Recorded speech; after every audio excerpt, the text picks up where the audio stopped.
Et nous sommes de retour au plateau pour la suite de cette émission. Après le journal, nous retrouvons nos invités, Dieudonné Sironou, Germain Pouli et Samir Ourosama pour la suite de cette émission.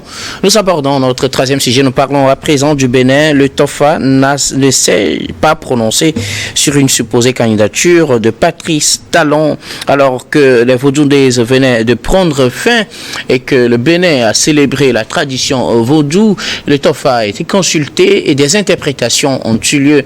Interprétations parmi lesquelles, ou surtout l'interprétation qui a suscité des réactions, celle de David Kofi Aza, qui est un membre influent donc du comité des rites vaudous du Bénin, qui a estimé que selon les signes ou les signes du TOFA de cette année, il faut faire attention à laisser partir le président Talon, parce que s'il partait, le malheur pouvait s'abattre sur le Bénin, pour reprendre en d'autres termes ce qu'il avait dit, de quoi susciter des réactions. Je sais que vous avez suivi également les réactions des uns et des autres par rapport à ces déclarations de ce prêtre ou de ce grand spécialiste de la question, sauf que les autres membres du comité vont sortir un communiqué donc du comité des rites vaudous du Bénin, communiqué donc en date de communiqué qui revient plutôt sur cette déclaration, qui estime, je vais vous lire juste la fin pour qu'on puisse ouvrir le débat. Alors on dit: en conséquence, le comité des rites vaudous du Bénin, tout en appelant l'opinion nationale et internationale à garder toute sa sérénité, l'informe que les interprétations de M. David Kofi Aza n'engagent que lui et lui seul. Le comité des rites vaudous du Bénin réaffirme son attachement à la mise en valeur des traditions ancestrales dans le strict respect des lois de la République. Eh bien, ce n'est pas le TOFA qui aurait demandé à ce qu'on prolonge le mandat du président Talon, comme l'aurait estimé David Aza. Nous en parlons avec nos invités. Je commence par vous, Samir Ourosama. Ben écoutez, Guillaume, nous sommes habitués à cette manière d'instrumentaliser nos us et coutumes, si ce n'est pas les populations qui sont instrumentalisées à des fins politiques. C'est les traditions, sont les coutumes qui sont instrumentalisées. Il y a tellement d'exemples, même dans notre pays, il y en a eu des cas comme ça, où deux camps se sont créés pour la prise de la pierre sacrée. Donc aujourd'hui, vous voyez un personnage comme David Kofi Aza, qui ne faisait pas partie du comité des Vaudous de l'année dernière. Il a fallu que le président Talon révise, modifie le décret portant composition du comité d'organisation et qu'on intègre ce personnage au sein du comité, donc des Vaudou Days. Donc, en réalité, quand vous lisez un peu la manière dont on l'a intégré, vous comprendrez les différentes réactions qu'il a eues. Il a multiplié des interviews sur les médias. On se demande est-ce qu'il est véritablement en mission ou pas. Sinon, comment comprendre que dans un comité d'organisation, on ne peut pas coordonner l'interprétation donc du FA, de la consultation traditionnelle, et que tout le monde se donne. C'est vrai que le comité constitué de Bokono et des prêtres, des prêtres, mais des spécialistes de la question. Des spécialistes de la question. Mais en réalité, la tradition recommande qu'on ait une seule interprétation. Normalement. En réalité, qu'on ait une seule interprétation.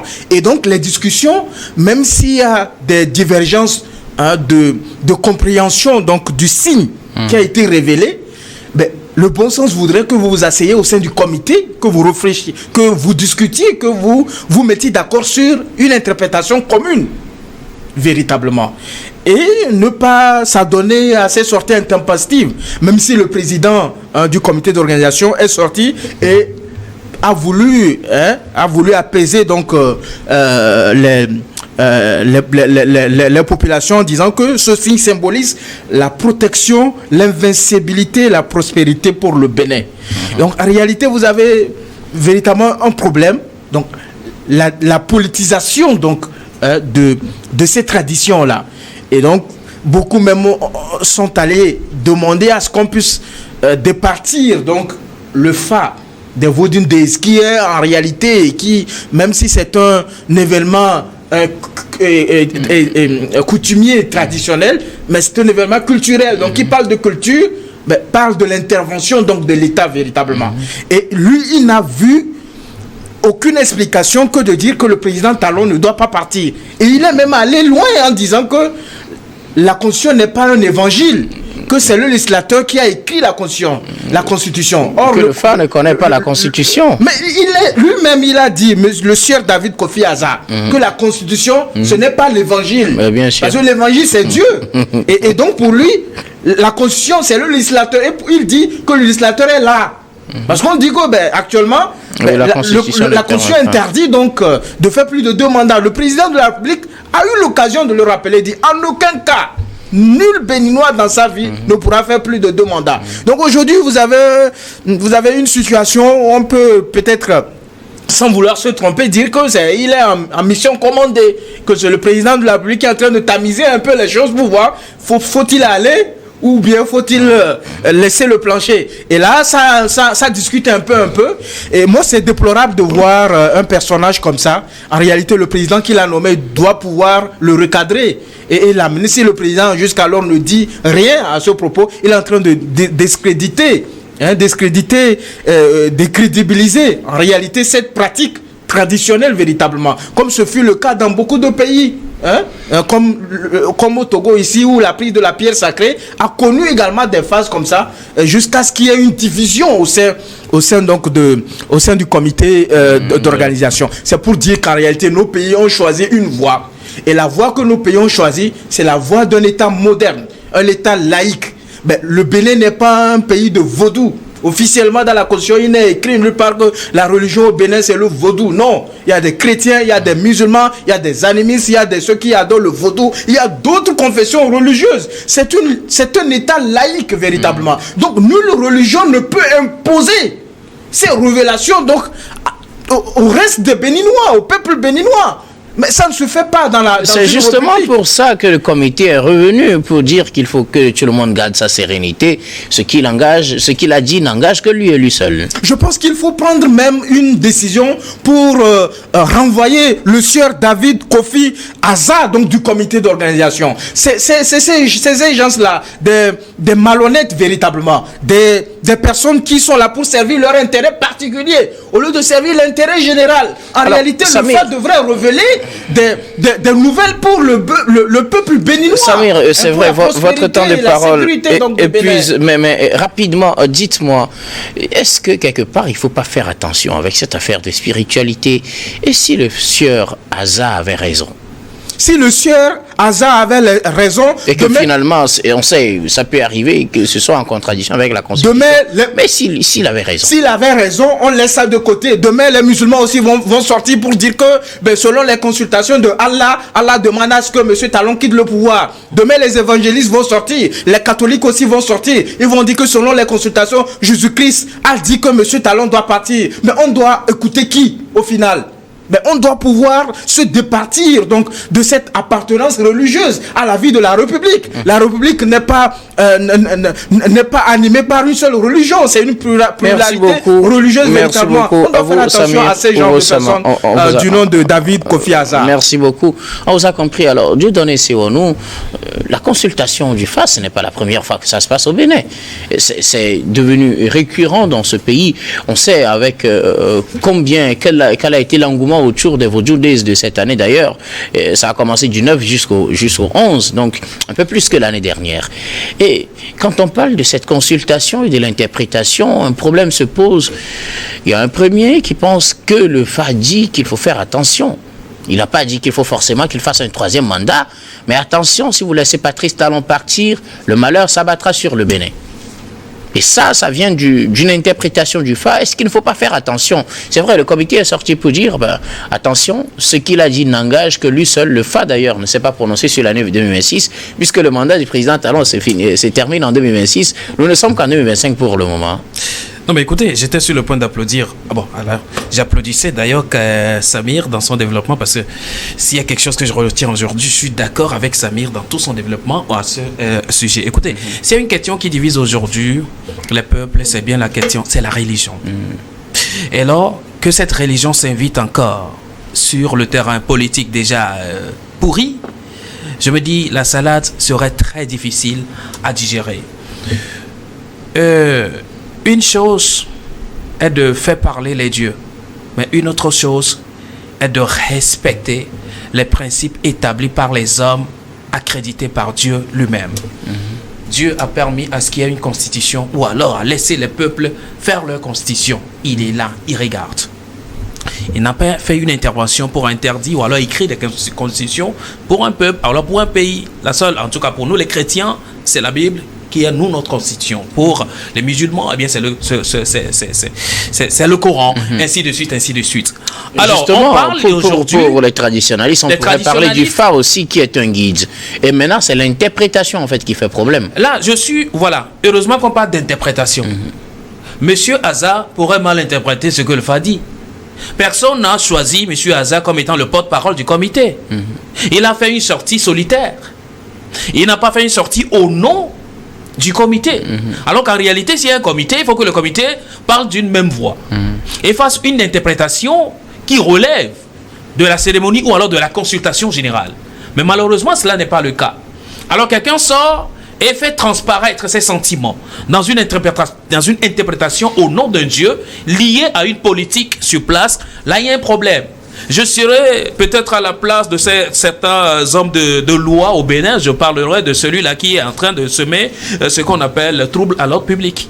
Parce que là, vous ne pourrez pas imaginer ce qu'il a déjà semé dans la tête de certains citoyens béninois. J'allais justement poser la question. Vu l'attachement que les Béninois ont aux traditions ancestrales, est-ce qu'on pourra finir par lever ça de leur tête, que le malheur s'abattra sur le Bénin quand Patrice Talon va quitter le pays? Non mais écoutez, on ne finira pas de l'enlever de la tête des Béninois, mais il appartiendra à monsieur Patrice Talon, que j'apprécie bien dans son sursaut intellectuel, de savoir faire la part des choses pour ne pas tomber dans le piège des manipulateurs.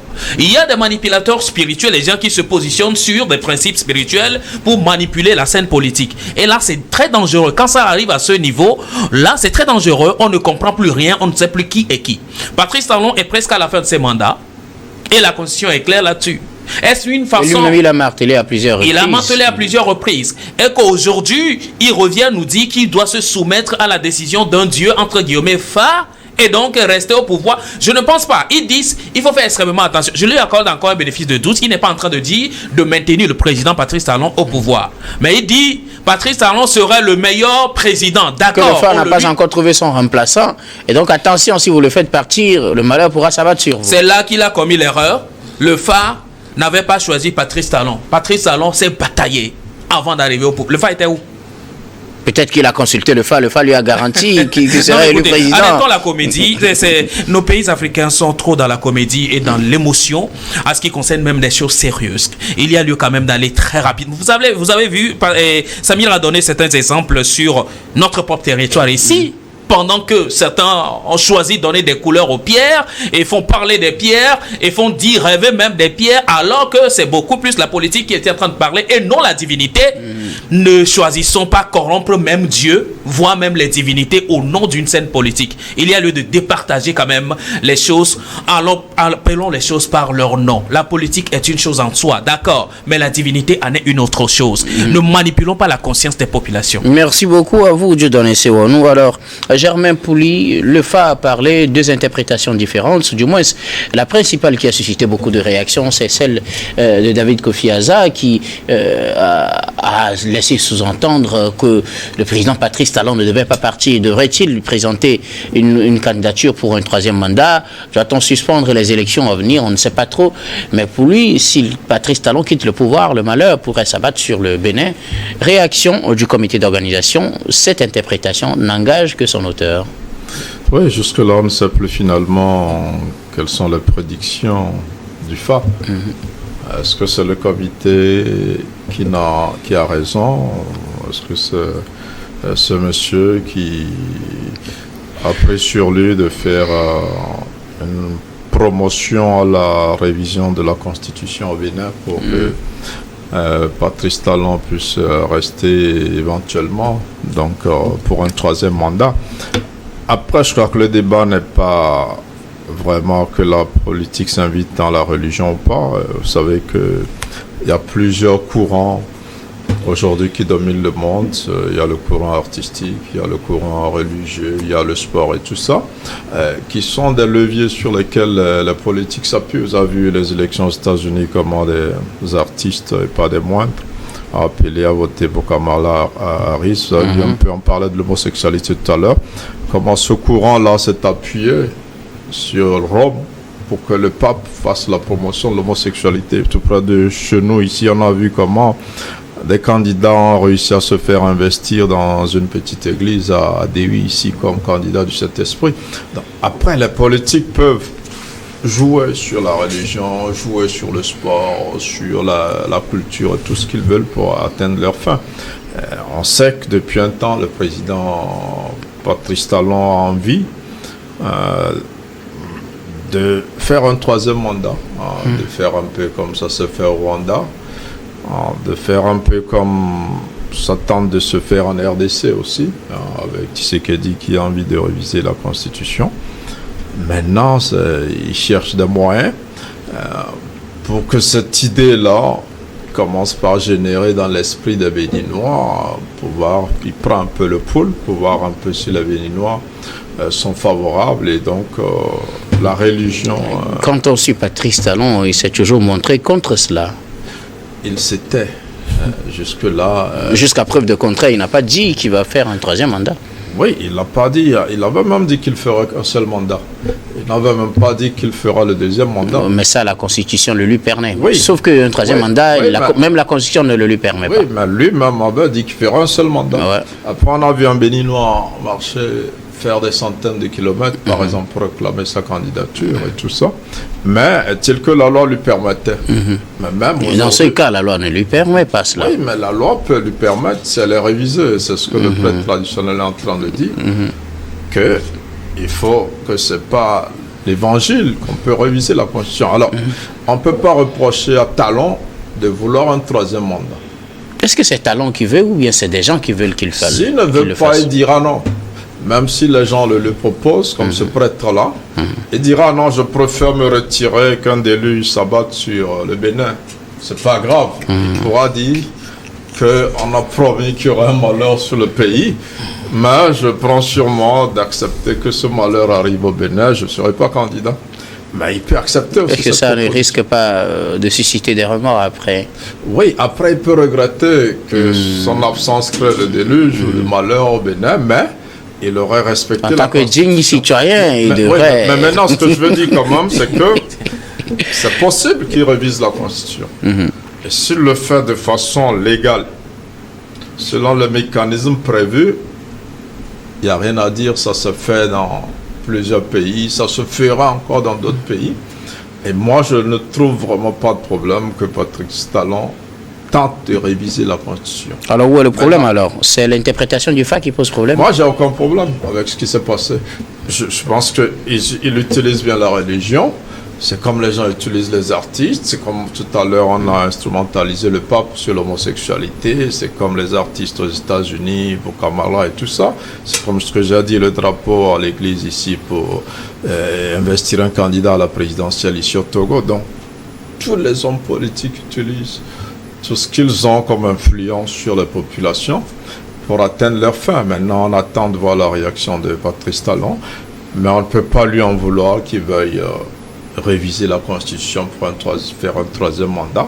Si les lois béninoises le permettent, s'il révise la Constitution de façon légale, et que si demain la nouvelle Constitution ou l'éventuelle nouvelle Constitution lui permet d'être candidat, et s'il gagne, donc il y a beaucoup de si sur la voie d'une éventuelle candidature pour un troisième mandat, mais ce qui se passe, c'est un peu déplorable, mais de tout temps et en tout lieu, les religions, le sport, la culture et bien d'autres ont servi les causes politiques et on ne peut pas en vouloir à un homme politique qui utilise ces leviers-là pour atteindre ses fins. Merci beaucoup. À vous tous, Dieu donné, vous voulez parler encore rapidement? Moi, je trouve que Patrice Talon a engagé aujourd'hui le Bénin sur un chantier d'un développement aussi remarquable qui ne peut pas se permettre quand même ce luxe de ternir son image à la sortie. Il y a lieu quand même qu'il tienne parole et qui démontre aux Béninois qu'il reste encore ce Patrice Talon et dont on aura besoin encore. Mais pour l'instant, merci beaucoup. Que le FA fasse réserve. En fait. Merci beaucoup à vous. Nous allons marquer une nouvelle pause, puis on reviendra tout à l'heure pour la dernière partie de cette émission. Dernière partie que nous allons bien évidemment consacrer au Togo.